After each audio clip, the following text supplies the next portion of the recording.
ഉപമുഖ്യമന്ത്രി മോഹമില്ലെന്ന് പി.കെ. കുഞ്ഞാലിക്കുട്ടി. കേരളത്തിന്റെ ഉപമുഖ്യമന്ത്രി പദവിയിൽ തനിക്ക് മോഹമില്ലെന്ന് പി.കെ. കുഞ്ഞാലിക്കുട്ടി. വകുപ്പുകളിൽ നേരെ ചൊവ്വേ കാര്യങ്ങൾ ചെയ്യുന്നതാണ് പ്രധാനം. അങ്ങനെയാണ് ഓർമ്മിക്കപ്പെടുന്നതെന്നും കുഞ്ഞാലിക്കുട്ടി പറഞ്ഞു. പുതുതലമുറ ജാതിയും മതവും വർഗീയതയും പറയുന്ന കാര്യങ്ങൾ ഏറ്റെടുക്കില്ലെന്നും ലീഗിന്റെ ലക്ഷ്യം പിന്നാക്ക ന്യൂനപക്ഷ വിഭാഗത്തിന്റെ സംരക്ഷണമാണെന്നും ഒരു പ്രമുഖ മാധ്യമത്തിന് നൽകിയ അഭിമുഖത്തിൽ കുഞ്ഞാലിക്കുട്ടി പ്രതികരിച്ചു.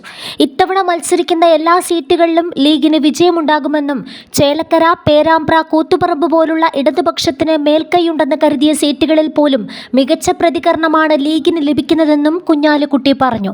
യു.ഡി.എഫിന് 100 സീറ്റ് കിട്ടുമെന്ന വി.ഡി. സതീശന്റെ വാദം തന്നെയാണ് ലീഗിനുള്ളത്. അങ്ങോട്ടും ഇങ്ങോട്ടും ആലോചിച്ചാണ് അഭിപ്രായങ്ങൾ പറയുന്നതെന്നും കുഞ്ഞാലിക്കുട്ടി പറഞ്ഞു.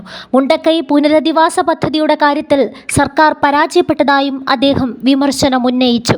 ജാതിയും മതവും വർഗീയതയും പറയുന്നത് പുതിയ തലമുറയിൽ ഏശില്ല.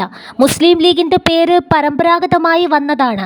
എന്നാൽ ആർക്കും പാർട്ടിയിൽ അംഗമാകാം. ജാതിയും മതവും അടിസ്ഥാനപ്പെടുത്തി മാത്രം പ്രവർത്തിക്കുന്ന സംഘടനയല്ല ലീഗെന്നും പിന്നാക്ക ന്യൂനപക്ഷ വിഭാഗത്തിന്റെ സംരക്ഷണമാണ് ലക്ഷ്യമെന്നും കുഞ്ഞാലിക്കുട്ടി കൂട്ടിച്ചേർത്തു.